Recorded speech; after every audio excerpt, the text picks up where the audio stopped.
Starting a new job always comes with a mix of excitement and a little bit of anxiety.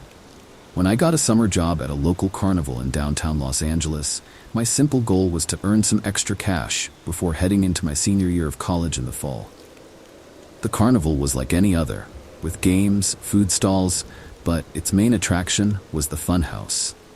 During the day, it was just a playful maze, but at night, it transformed into a haunted house. This funhouse wasn't just some flimsy tent either. It was an actual solid building, probably an old mansion that used to belong to some wealthy guy. I was given the job to manage this place, a favorite spot for many carnival goers. At first glance, the job seemed pretty straightforward. Guide people in, make sure they had a fun and safe time, and watch them exit. Initially, everything seemed to go smoothly, but soon enough, I started noticing strange things happening. It began with minor discrepancies. I would count 12 people entering, but only 11 would come out. At first, I thought I might have miscounted. After all, it's not easy to keep track of numbers when there's a bunch of people laughing and screaming. But over time, the numbers became even weirder. 7 people went in, only 6 came out. 10 went in, but only 9 exited. Was I losing my mind? Something wasn't right, and I couldn't ignore it any longer. One particularly busy afternoon, a blonde girl walked up to the funhouse, catching my eye. She was absolutely stunning, and her presence seemed almost out of place in the kid-like atmosphere around her. She couldn't have been much older than me. I had to do a double take. Not to sound creepy, but I couldn't help staring at her for a few seconds. She smiled, handed me her ticket, and I directed her inside. After she disappeared into the dark, I went back to my job. Time went by, and I kept a close watch on everyone coming and going, occasionally answering some questions. I found myself paying extra attention to the guests that day because I wanted to see that girl when she came out, maybe work up the courage to talk to her. But then I noticed something odd. Groups of people who had gone in after her started emerging, while she still hadn't come out. A few more minutes passed, and I began to worry. She should have been out by now. Growing concerned, I decided to leave my post for a bit and go look for her. I walked inside and locked the entrance door behind me. As I began looking around, moving through dimly lit rooms and narrow hallways, I stumbled upon something I hadn't noticed during my initial walkthrough, a faint seam in the wall. I wasn't sure what to expect, but curiosity got the better of me. I pressed against the seam and heard a faint click. After fiddling with it for a bit, I was shocked to discover that it was a hidden door. Slowly, it creaked open, revealing a pitch-black corridor. I stood there in disbelief. What was this? I knew I'd be having a long conversation with my boss about this later. I pulled out my phone's flashlight and cautiously stepped into the hallway. I didn't have much time to be scared because I was still processing this whole situation. I reached the end of the corridor and opened another door, only to find myself stepping out into the carnival grounds again. I let out a sigh of relief. At least now I wasn't going crazy. It seemed like the people I thought were missing had probably stumbled across this secret door and assumed it was the right way to exit. As I made my way back, I couldn't help but feel a little disappointed. My chance to talk to that girl was gone, but something kept pushing me to keep exploring the funhouse instead of going back to my station. Maybe I just wanted to extend this unexpected break for a few more minutes. I walked through a few more rooms and then came across something similar, a faint seam on another wall, just like the first one. Again, I pressed against it, and once again, it clicked open. But this time, things felt different. The first thing I noticed was the foul smell that hit me immediately. And instead of another hallway, there was a ladder leading downwards. I was confused beyond belief. This door was on the ground floor, and I had been told specifically that this place didn't have a basement. I debated whether to go down, but the thought of the girl possibly being down there made up my mind. Against all my instincts, I began climbing down. The further I descended, the stronger the stench became. I expected to find a basement, but what I found was far worse. At the bottom, I stood frozen in shock, shining my flashlight down a long tunnel that stretched endlessly into the darkness. There was no way this could be part of the house above. The rational part of my brain screamed at me to turn back, but the mystery drew me in deeper. I carefully made my way forward, trying not to make a sound. The walls were damp, and the tunnel was eerily silent. As I ventured further, my flashlight illuminated something unexpected. A small, white, glittery purse lying in the middle of the path. I picked it up, turning it over in my hands. It looked familiar, and then it hit me. It was that girl's purse. I was certain of it. Panic set in. Was she really down here? How could anyone end up here and not turn back? But there was no denying it. The purse was proof she had been here. My mind raced with questions. Was she injured? Lost? And then a more terrifying thought struck me. Was she alone? Suddenly, I didn't feel safe anymore, but I had come too far to back out now. I shouted into the tunnel, calling for the girl. Silence. Just as I was about to shout again, I heard the sound of footsteps echoing down the tunnel. My first instinct was to run. Whoever was approaching couldn't have good intentions. I turned and sprinted toward the ladder, but halfway up, I slipped and fell back down. The footsteps were almost on top of me. I thought it was over. Bracing myself for the worst, I was surprised when a voice called out. A girl's voice. Her voice. She gasped, "Help me," clutching her side as if she was in pain. I told her to hurry up and climb the ladder, but she begged me to follow her into the darkness. For some reason, I refused and practically forced her up the ladder. Once we were back on the ground floor, I slammed the door shut. I asked her how she had ended up down there, but she couldn't give me a clear answer. She kept saying she just suddenly realized she was underground. She mentioned hearing things moving in the dark and voices calling out to her. I had no idea how to make sense of this. I asked if someone had taken her down there, but she said she didn't remember. The creepiest part was the way she stared at me with these blank, emotionless eyes. It freaked me out. I tried to press her on why she had wanted me to stay down there, but she wouldn't answer. I'd had enough. I wanted to get as far away from her as possible. I called the police, but she left the funhouse before they arrived. I never saw her again. The police investigated and uncovered something insane. Apparently, the house had been a safe house during Prohibition in the 1920s. It had all these secret passageways that led into a network of underground tunnels, some of which had never been discovered before. The owner claimed he had no idea about the house's history, but I wasn't buying it. I quit my job and got as far away from there as possible. To this day, I still have so many unanswered questions. Did the owner know about this? Was that girl almost kidnapped? Did someone knock her out and drag her down there? Or was she involved in all of it somehow? Whatever the answer is, every possibility is equally terrifying.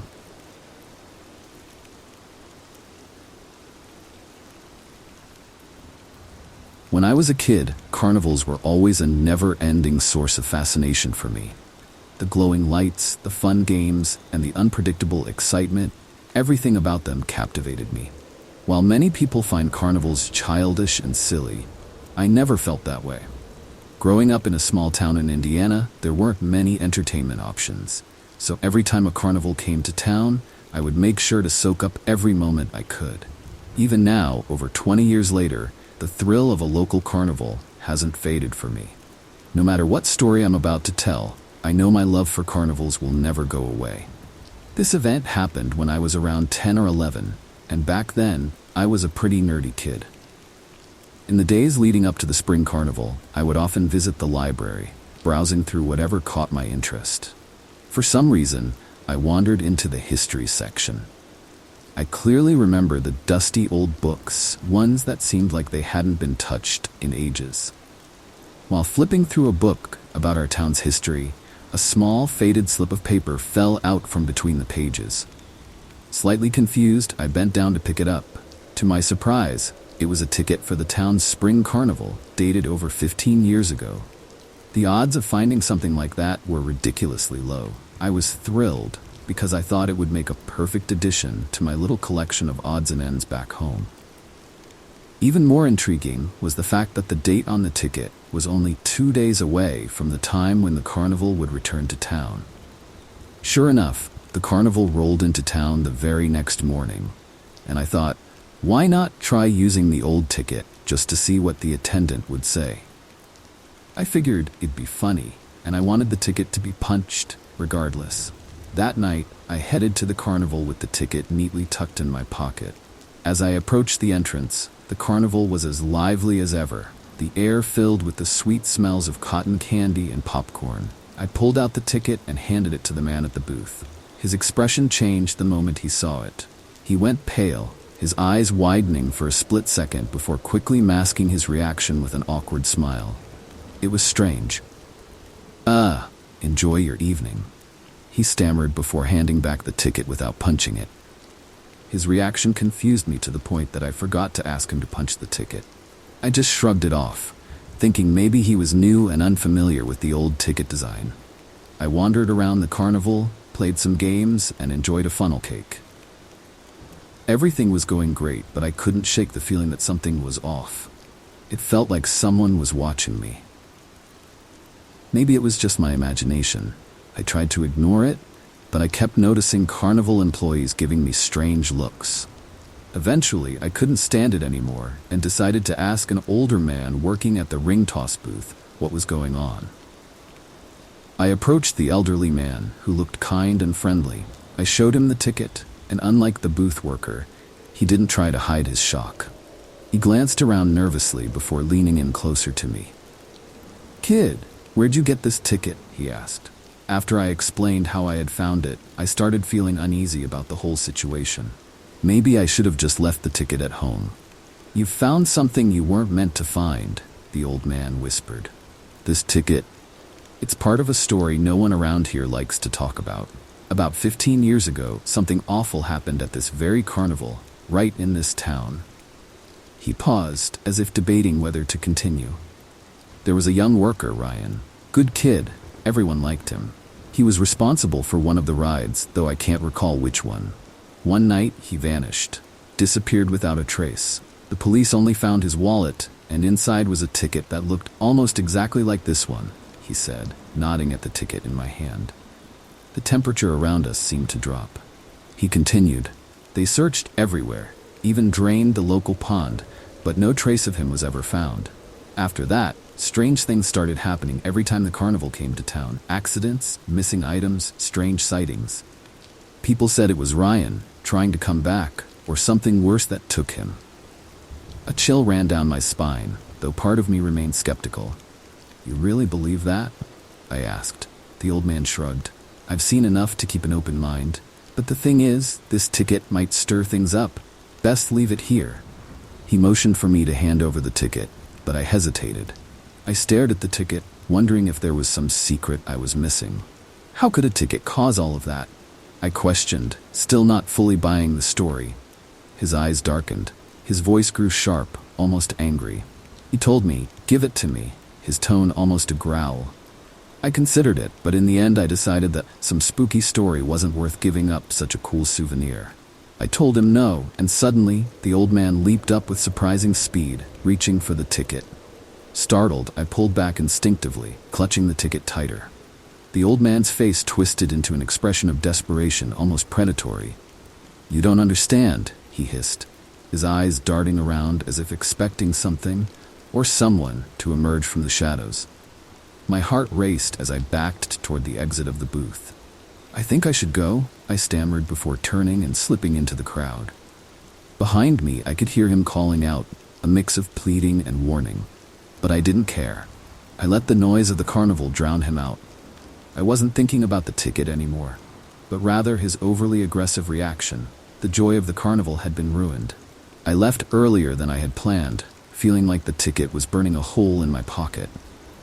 In the days that followed, my luck seemed to take a sharp turn for the worse. I missed the bus to school, got a nasty scrape on my knee after falling off my bike, and worst of all, my best friend accused me of stealing his favorite baseball card, something I would never do. Things only got worse from there. I remember coming home one day to find my mom in tears after losing her job. The next week, my brother broke his leg skateboarding, and a few days later, our beloved dog, Bean, passed away. It was like a dark cloud had settled over me ever since that night at the carnival. I couldn't help but think back to the old man's warning about the ticket stirring things up. It sounded ridiculous, but the string of bad luck that followed me was just as hard to explain. My dad just laughed when I told him my theory, saying there were no such things as ghosts and that I shouldn't be so superstitious. One rainy afternoon after school, after a particularly rough day where I had forgotten my lunch, I took out the ticket. I stared at it, this tiny piece of paper that had brought me nothing but trouble. Overcome with frustration and fear, I decided enough was enough. I grabbed my raincoat and boots and headed out to the creek behind our house. My heart pounded as the rain soaked my hair. Standing at the creek's edge, I took one last look at the ticket before tearing it into tiny pieces and letting the current carry them away. It's just a piece of paper, I told myself. After that, things started to get better. My friend found his baseball card and apologized to me, and we became friends again. I didn't miss the bus once for the rest of the school year. My mom even got a better job a few days later. Whether it was all just a coincidence or that ticket really was cursed, I can't say for sure. But one thing I did learn: be careful about what you pick up and bring home. Even after everything that happened, I still don't believe in the supernatural. My parents always say I imagined it all because I was so young. It's hard to explain, but I've come to accept it as one of those weird coincidences you just can't fully explain. Before we dive into the next story, if you're here for the first time, let me know where you're tuning in from. Be sure to subscribe to our channel and hit the bell icon so you don't miss any of the upcoming scary stories. We appreciate your support. Feel free to share these stories with your friends and family. Thank you. I absolutely hate carnivals. To me, they're nothing more than a disgusting mess full of kids. I hate the food, hate the games, and I hate that nauseating smell. Maybe my hatred for carnivals stems from the story I'm about to tell you. A few years ago, my little sister insisted on dragging me to a local carnival. Obviously, I didn't want to seem rude by saying no, but I wasn't exactly thrilled about going. After a while, my sister started getting bored and wanted to leave, so I called my mom to pick us up. The truth is, I didn't want to go home with them because I was having an argument with my dad and didn't want to return until he was asleep. I told my mom I'd walk home later, so she picked up my sister and left. That night, the carnival was pretty sad. There were far fewer people than I remembered from past years, and everyone there looked miserable. I figured I should at least walk around a bit to get my money's worth since I'd paid for the ticket out of my own pocket. I decided to step into the funhouse, thinking it might provide some form of entertainment. I expected there to be plenty of people inside, but to my surprise, it was completely empty. As far as I could tell, there wasn't a single other person in there. I'd never been inside a funhouse alone, and it made me realize how important the sounds of laughter and conversation are to the atmosphere. Without them, you're just standing in eerie silence, surrounded by weird mirrors. It was actually pretty creepy. I shrugged it off and decided to keep walking through. Honestly, I got a few good laughs from the distorted mirrors. But about halfway through, I noticed something strange in one of the mirrors on my left. A head seemed to be staring at me. I only saw it for a split second, but it was a bald guy with deeply sunken eyes. I whipped around immediately, but no one was there. To be honest, I had no idea where he could have been standing since there were mirrors everywhere. He could have been anywhere. It freaked me out even more because I hadn't heard the door open. He either snuck in behind me or had been inside the whole time. I kept walking, picking up my pace a bit, and then I saw him again, this time in the corner of my eye. He had this crazed grin on his face. I was positive it was the same guy. I tried to figure out where he was standing, but the mirrors were too disorienting. I yelled at him to get lost, but there was no response. I wasn't even sure what I was expecting. I started walking even faster, but navigating the maze of mirrors was challenging, and I kept running into dead ends. Sweat started to form on my forehead, and I found myself constantly glancing over my shoulder every few seconds. A few moments later, I rounded another corner after hitting yet another dead end, and suddenly, a hand reached out from behind one of the mirrors and grabbed my wrist. I screamed and started swearing at him to let me go, but his grip was strong. I punched his arm, forcing him to release me. As I scrambled to my feet, I got a better look at him. He was wearing gray clothes, had a bit of a belly, and his face looked tired and sunken. I bolted to my feet before he could grab me again and sprinted toward the exit. I don't know if it was survival instincts kicking in, but somehow, the adrenaline made it easier for me to find my way back to the entrance. I burst out of the funhouse, gasping for air. As I reached into my back pocket, a horrifying realization hit me. I didn't have my wallet. I must have dropped it when I fell, but there was no way I was going back in there. I ran to the nearest staff member and told her everything that had happened. She looked confused and told me that the funhouse had been closed to visitors that night. I felt a cold shiver run down my spine. They called the police to search the funhouse, but they didn't find anything, not even my wallet. I felt like an idiot. I told them that the guy was probably a former employee with a key, but they dismissed my theory and told me to go home. So, reluctantly, I did. After all, it's not like I got hurt or anything. I wish I could say that the story ended there, but it didn't. A week later, my girlfriend called me in a panic, screaming into the phone about something terrible that had just happened. Apparently, someone had been texting her, pretending to be me, and convinced her to drive to a remote location to help me change a tire. Luckily, she decided to bring her dad along, even though the person texting told her to come alone. They quickly realized something was off when the car parked in the lot wasn't mine. Her dad stepped out of the car and 6 guys got out of the car in front of them. He jumped back into the car and sped off before they could catch up. Everything made sense after that. I had written down my girlfriend's number on a slip of paper in my wallet, which explained how the guy got her number. Both of us changed all our contact information, and it's been a month now without any further incidents. Honestly, I don't know how to feel about the whole situation.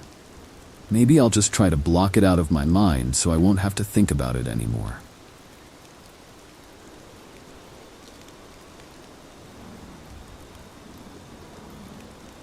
It was a cool and exciting summer night. We had just gotten out of school for summer break, and everyone wanted to do something special to celebrate. The group had spent the whole day at the park, talking about all the things we'd do with the free time ahead of us. That's when Danny came up with an idea. How about we sneak into the carnival tonight? Danny grinned mischievously as he spoke. The carnival had been in town for a week, and we had all gone during the day. The carnival was full of bright lights, blaring music, and the mouth-watering smell of popcorn and cotton candy. But Danny wanted to explore it after closing time, when everything was quiet and empty. At first, I was hesitant. It sounded a bit risky, and I wasn't sure if it was worth the trouble. But the more I thought about it, the more appealing the idea became. Having the entire carnival to ourselves, without the crowds, was just too tempting to pass up. So we all agreed to meet up again at midnight. We gathered at the edge of the carnival. Danny, as usual, led the way, followed by Nicole, Fairs, and me. The carnival was closed and the gates were locked, but Danny had found a spot in the fence where we could slip through. My heart was pounding as we crawled through one by one. The scene in the dark felt completely different. The rides were still, and there were no sounds except for the distant hum of the city. "This is so cool," Danny whispered excitedly as we crept through the deserted carnival. We walked past the giant Ferris wheel, which loomed over us like a massive shadow, and the funhouse with its warped mirrors reflecting the faint light of the moon. We giggled as we explored the area, feeling like we were in on some huge secret. After a while, we made it to the center of the carnival, where the game booths were lined up. Danny picked up a stray dart and pretended to play one of the balloon-popping games. Nicole and Fairs were playfully messing around near the ring toss. Everything started to feel strange, as though we were the last people left in the world. That's when I saw him. At first, I thought I was imagining things. But as we moved from one booth to the next, I kept catching glimpses of him out of the corner of my eye, a man standing just far enough away that I couldn't make out his face. He was tall, with his head slightly bowed, his face hidden in the shadows. He didn't move or speak. He just stood there, watching us. "Hey, do you guys see that?" I asked quietly, trying not to let my fear show. Danny looked where I pointed, but the man had disappeared. "See what?" Danny asked, sounding puzzled. I shook my head, thinking maybe I had just imagined it. But then I saw him again, this time closer. He was standing by the entrance to the haunted house, just staring. "There, by the haunted house," I said, my voice trembling. Everyone turned to look, but once again, he was gone. "You're just spooking yourself," Danny chuckled lightly, though even he seemed a bit uneasy. We all felt it. The fun atmosphere had shifted into something unsettling. It felt like we didn't belong there. We decided it was time to leave. As we headed back toward the spot where we'd sneaked in, I kept glancing over my shoulder, and every time I saw him again. The man always stayed just far enough away to remain in the shadows, but this time I noticed something that sent a chill down my spine. He was holding a large knife, gleaming in the moonlight. "Guys, we need to get out of here now," I said, trying to keep my voice steady, but panic was setting in. We started walking faster, nearly running, but no matter which path we took, we always ended up back at the same spot. Every route led us back to the center of the carnival, with that man always lurking nearby, watching us. The exits were blocked, or maybe we were just too frightened to find our way out. It felt like the carnival had turned into a giant maze, and we were trapped inside. My heart was pounding so hard I could barely think. All I knew was that we needed to escape from that man. But he was always there, waiting, watching, his intentions growing darker with every step we took. We stumbled through the darkness, our fear growing with each passing moment. The laughter and excitement from earlier had long since vanished, replaced by a desperate need to escape. I could see the fear in everyone's eyes, and I knew they saw it in mine too. We were in serious trouble, and we all knew it. Finally, after what felt like hours, we spotted the main gate. It was closed, but not locked. We bolted toward it, not caring about anything else, just wanting to get out of this nightmare. We shoved the gate open and ran as fast as we could, not stopping until we were far away from the carnival. We didn't stop running until we were back in our neighborhood, gasping for air. We quickly called the police, trying to explain what had happened. But when the police arrived at the carnival, they found nothing. No sign of the man, no knife, and nothing out of the ordinary. It was as if he had never been there. But I knew what I had seen. We all did. The shadowy figure of that man and the glint of the knife would haunt me for a long time. We had gone looking for a thrill, but what we found was something far more terrifying. And I knew I would never go back to that carnival again, no matter how bright the lights or how sweet the smell of cotton candy.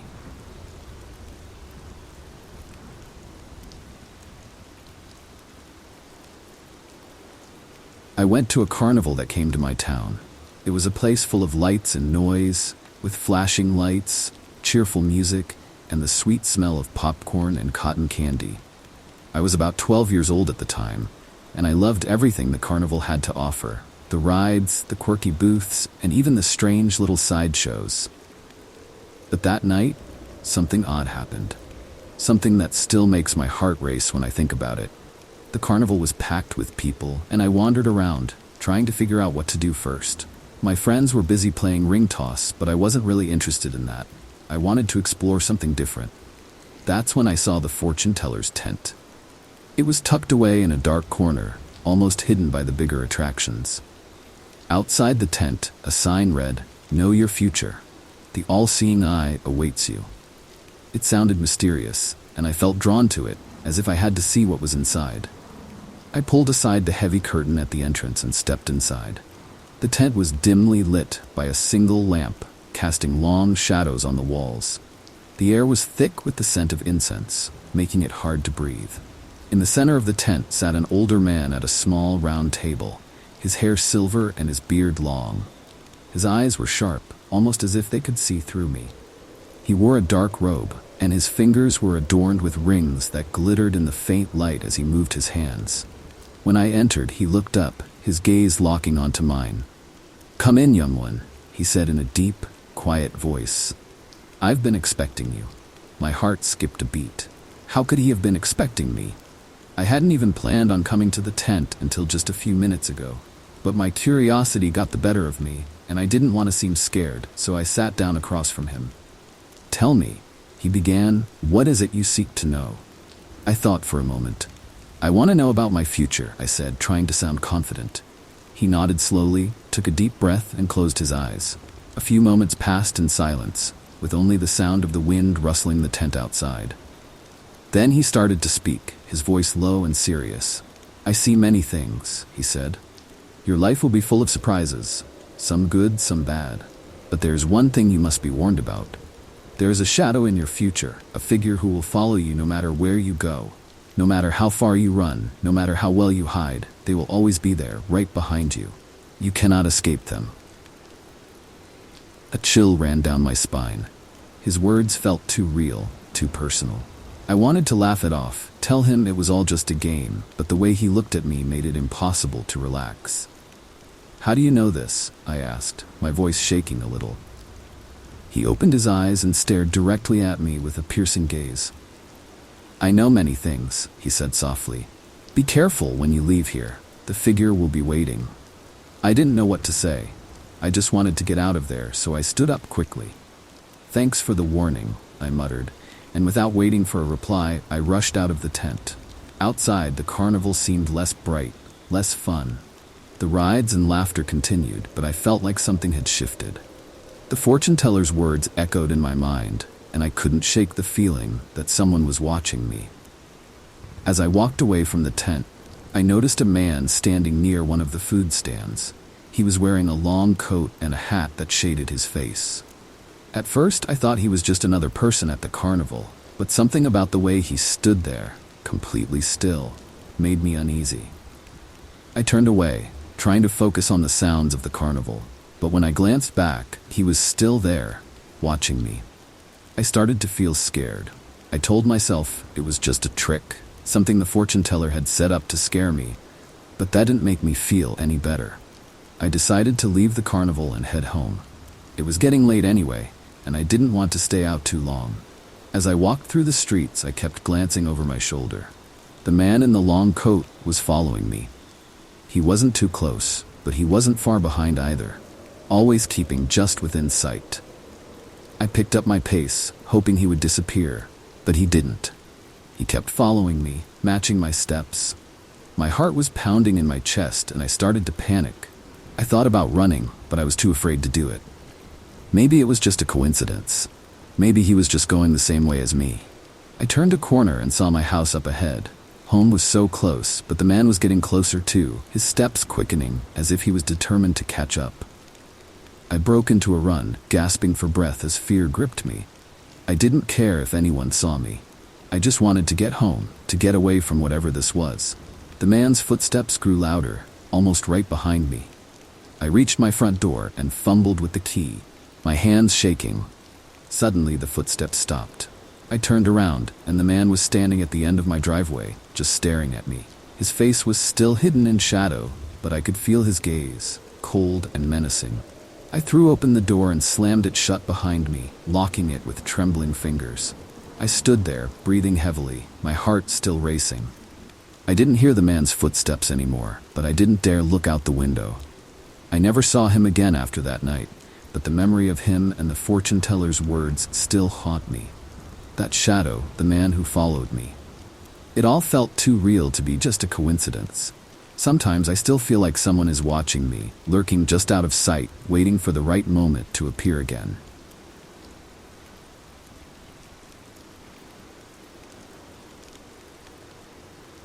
When we were young, my friends and I were always obsessed with exploring abandoned places. We often heard stories about people sneaking into old deserted buildings, and it always sparked a thrilling sense of adventure that we couldn't resist. There was one place that we constantly brought up in our conversations, a rundown, abandoned carnival on the outskirts of town. It had been shut down decades earlier after a series of tragic accidents, and there were rumors that the place was haunted. Of course, we didn't believe in ghosts, but the idea of sneaking into an old carnival was too exciting to pass up, so on a warm summer night, we decided to check it out. There were 5 of us, me, Alex, Sam, Rachel, and Mike. We met up just after sunset and drove out to the edge of town. The carnival wasn't hard to find. Even though it had been abandoned for years, the old Ferris wheel still towered over the treetops, and from a distance, we could make out the faint outlines of other rides through the branches. When we arrived, we found that the main entrance was blocked by a tall, rusted fence. But someone had cut a hole in the wire at the back. One by one, we squeezed through, and soon we were standing in what used to be the main walkway of the carnival. The place was a wreck, rides rusted and broken, booths falling apart, and the whole area overgrown with weeds. The air was thick with the smell of mildew, and there was something else, something that sent a chill down my spine. It was so quiet that every little sound seemed amplified. The crunch of gravel underfoot, the creaking of rusted metal in the breeze. "Let's split up," Alex suggested, clearly excited by the adventure. I wasn't thrilled with the idea, but everyone else seemed fine with it. We agreed to meet back at the Ferris wheel in an hour. I headed toward the old funhouse. The paint on the walls was faded and peeling, and one of the doors hung off its hinges. I stepped inside and my flashlight flickered as I walked through the narrow, dark hallway. The place was empty, just broken mirrors and rotting wood, but there was something about it that made me uneasy. The air felt thick, and it seemed like the walls were closing in on me. Then I heard it, a faint sound, like carnival music playing in the distance. It was soft, but unmistakable. My heart started to race, and I tried to convince myself that it was just my imagination. But the sound grew louder, and I realized it was coming from somewhere inside the funhouse. I turned to leave, but the hallway behind me seemed longer than before, like it was stretching out into the darkness. I took a deep breath and forced myself to walk back the way I came. The music kept growing louder and louder until it was almost deafening. I started to panic, picking up my pace until I was practically running. When I finally burst out of the funhouse and into the fresh air, the music abruptly stopped. I stood there for a moment, catching my breath and trying to shake off the uneasy feeling. There was no way I was going back in there, so I headed straight for the Ferris wheel, hoping to find the others. The sense of dread only grew stronger as I walked alone. Every shadow seemed to hide something, and every noise made me jump. As I got closer to the Ferris wheel, I saw Rachel and Mike standing by a rundown ticket booth. They looked as scared as I felt. "Did you guys hear that music?" I asked, trying to keep my voice steady. Rachel nodded. "Yeah, it just started playing out of nowhere. I thought it was just me." Mike looked around nervously. "We should get out of here. This place is creeping me out." We waited for a few more minutes, and finally Sam and Alex showed up. Sam looked pale, and Alex was unusually quiet. When we asked if they had heard the music, they both nodded. None of us wanted to admit we were scared, but it was clear that something wasn't right about the carnival. As we made our way toward the hole in the fence, I noticed the Ferris wheel. The lights on it had turned on, and it was slowly spinning. I stopped in my tracks and pointed it out to the others. Everyone froze, staring at the old ride as it creaked and groaned, moving in the still, windless night. "Who turned that on?" Sam whispered. Nobody answered. We just stood there, watching the Ferris wheel, until the lights flickered and went out, leaving the carnival in darkness once again. That was enough for us. We quickly climbed through the hole in the fence and ran back to the car. Nobody said much on the drive home. The excitement we'd felt earlier was gone, replaced by a deep sense of unease. When we finally got back to town, we all parted ways without saying much. None of us ever spoke about that night again, and we never went back to the carnival. I don't know what really happened there, but I do know one thing. It wasn't just our imagination. There was something very strange about that place, and I'm just glad we got out before things got any worse. Every time I think about it, I still get chills, but at least we all made it out safely.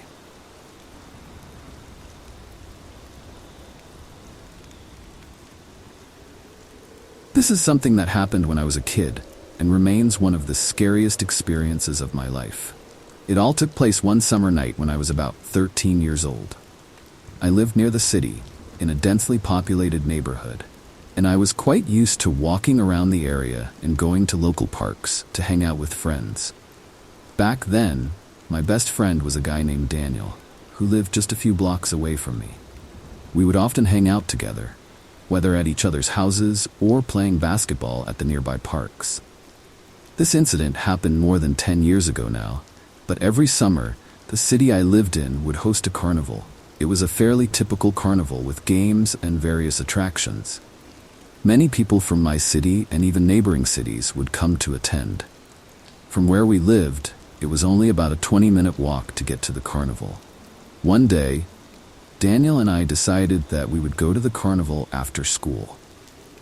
Our parents trusted us to go on our own since we were teenagers, and it didn't seem like a big deal. After school that day, which happened to be a Friday, Daniel and I started walking to the carnival. It took us about 30 minutes to get there from school since the carnival was in the opposite direction of our homes, but it would be a shorter walk on the way back. There were a lot of things to do at the carnival, and Daniel and I spent hours there, having fun and exploring all the attractions. As the night progressed, we found ourselves at the game section, trying almost every game.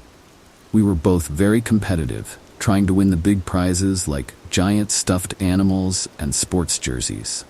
Our parents had given us some money for food and game tickets. It was right after we had finished playing one of the games that a man approached us. He had graying hair and a mustache and asked us how we were doing. His sudden appearance felt odd to both of us. Then he asked if we needed more tickets. He said he could get us some if we wanted. At that point, we didn't need more tickets, and both Daniel and I found him a bit strange. We politely declined, and the man walked away. After that, we didn't see him for a while. Daniel and I continued to play some more games for about another hour when, suddenly, the man appeared again. This time he asked us how much longer we were planning to stay. We just casually responded, "I don't know," and then he asked where we were going afterward. We simply replied, "Home." After that, we quickly walked away from him. The man was definitely creeping us out. Once we were away from him and had blended back into the crowd, Daniel and I briefly talked about the man. We both agreed that he seemed weird, but we laughed it off and went back to enjoying ourselves. After a while, we decided it was time to head home. We would walk together for most of the way until, at about the last 5 minutes of the walk, we would split and go our separate ways. As we left the carnival and started walking down the sidewalk, the night grew darker as we moved away from the lights, and everything became quieter. We were getting farther from the crowd. About 5 minutes into the walk home, we both heard footsteps behind us. Instinctively, I looked back and saw the same man walking a short distance behind us. I couldn't tell if he was following us or not, but it seemed suspicious. I mentioned it to Daniel, and he suggested that we pick up the pace. We both began to walk faster on the way home. Not long after, we had to turn onto another sidewalk. As we made the turn, things grew even darker and quieter. The worst part was that, shortly after, we saw the man make the same turn behind us. We continued to hear his footsteps as he followed a distance behind us. Now, it was just us and him. There was no one else around. We kept walking along the road toward our houses. After several more minutes passed, we checked behind us again, and the man had gotten closer. I was certain he was looking directly at me when I turned to glance at him. Daniel and I were convinced that he was following us. We quietly discussed what we should do. The man was still a ways back, but was gradually closing the distance between us. Soon, we reached the point where Daniel and I would split up to head home. We decided that we would each run to our homes in separate directions. The man wouldn't be able to chase both of us, and it didn't seem likely that he would run after us if we did. So Daniel took off toward his house, and I turned and ran toward mine. But to my horror, the man started running after me.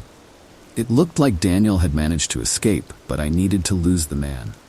I looked over my shoulder, and the man was now practically sprinting toward me. I tried to run faster, but the man kept pace.